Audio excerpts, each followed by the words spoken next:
original video on this storage system was in partnership with Senco, and I actually got to go to Ohio last year to visit their facility. If you stay tuned to the end, I'll give you a sneak peek into how all of these things, including the nails, are made. But first, I wanted to follow up on the Slot 45 system. It's been an entire year that it's been in my shop that I've been using it. So I wanted to answer your most asked questions, give you a few updated tips and suggestions. Right off the bat, guys, I absolutely love this system. If you haven't watched the original video, I will link for you down below so that you can not only watch how I cut in the slits on this back channel, but then also all of these holders. It is an incredibly simple project that massively helped me organize my shop in just a few hours, guys. However, an overview for you is all of these cuts are 45-degree angles. Then every single one of these holders here has also a mating 45. Then for a holder, you can see I just have a cutoff piece of PVC that I screwed onto the front, since every single one of my nailers has a hook. Same concept for the shelf sill.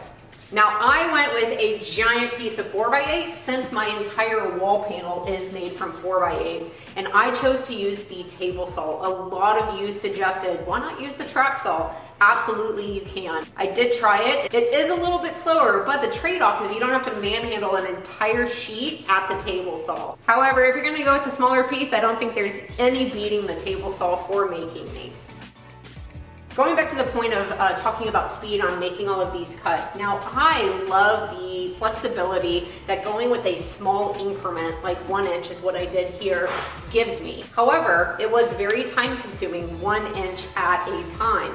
But an alternative that I wanted to show you was you could make the adjustability in the holder itself. So if I were doing this project again, I would recommend going with a large increment in the back, something that would take not as much time to cut in, like 2 inches. But then on every single one of these holders, you could cut in 1 inch slots so that you still have that maximum flexibility whenever you're moving around the holders. Then another suggestion, now that I've used this for a while, is this aluminum flat bar, or even the ones where I use steel, absolutely works. However, I've also now tested out MDF, acrylic, and even washers. So just keep in mind, if you're going to be doing this, that you can use whatever you have laying around the shop. Here's an example of me using 2 washers. You could glue them into the holder so that they don't move around, or you could just set them in there loosely and then set the holder right on top. Another common question was, could you use MDF? Absolutely. It's not going to be quite as strong as plywood, but depending on what you're storing, it'll be just fine. You know, especially if you have some scraps laying around the shop, guys, I'm always of the mentality of try it out, see what happens. If it breaks, you have the resources and the knowledge on how to try iteration 2. Then the last thing to consider is this system is really great for storing a wide variety of shop things that are flat, such as blades and putty knives. I store all my combination squares this way, and now even my multi-tool blades. As you can see, there is not a one-size-fits-all. You can go drastically small, you can go very, very large. So I would recommend whatever you have laying around the shop, go ahead and throw some slots into it and start organizing your shop. Now, of course, everybody wanted to know how strong it is, so here's a test for you. And that wasn't set down gently. I mean, what else you got, Shelf? You got some more in you?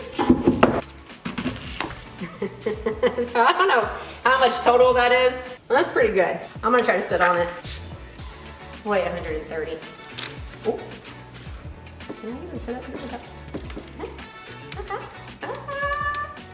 It's holding. 130. Wiggle, wiggle. Oh, I have nothing to hold on to. No.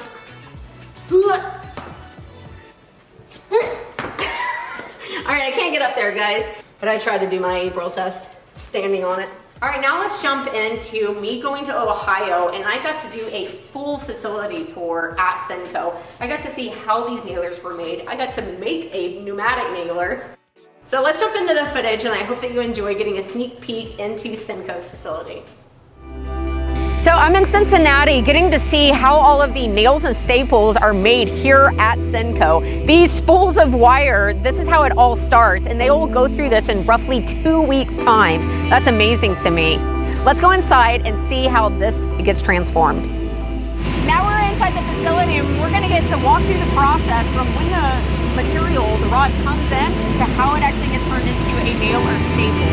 You're going to be showing us that. Yeah. What do we start with? We'll walk through the entire process from the bundle of rod that comes in to the finished wire. You can't see it, or you can't feel it, but there's a slight texture to it from it going through this machine. So down here at the finished block, right, we're at our finished 120 diameter. It's so visually obvious. That's so amazing. Straight, clean, reduced in size. What a process. There you go. Just up the conveyor into this bowl. Same bowl here, right? Goes down, lines them up, down the rail.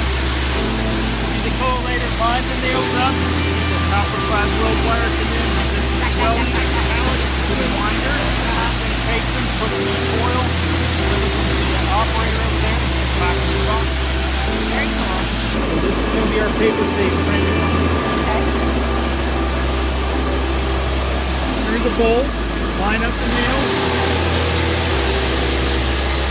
down the rail, induction heat. Induction heat to help get the tape to stick. Finished product. This is how it gets it. Paper tape printing is like you're there for you. Yeah, that's crazy to see them actually get made. And just two different presses poking out the V-shape nail. Okay. Fold, same process we looked at before. Line the nails up. Induction heating unit. Using mylar tape. You see the wire coming in. The wire straightens to make sure the wire is straight. It goes through a roller that's flat. The staples are flat on the top and bottom, right? It goes through a roller, feed unit, linear motion. Some of the staples over an anvil. So all the staples up to this point are just loose on that rail. Okay. You see IR heat heating them up. Mylar tape, tape them, coating on them. Jets here are just drying the coating and cooling them back off before they go into the box.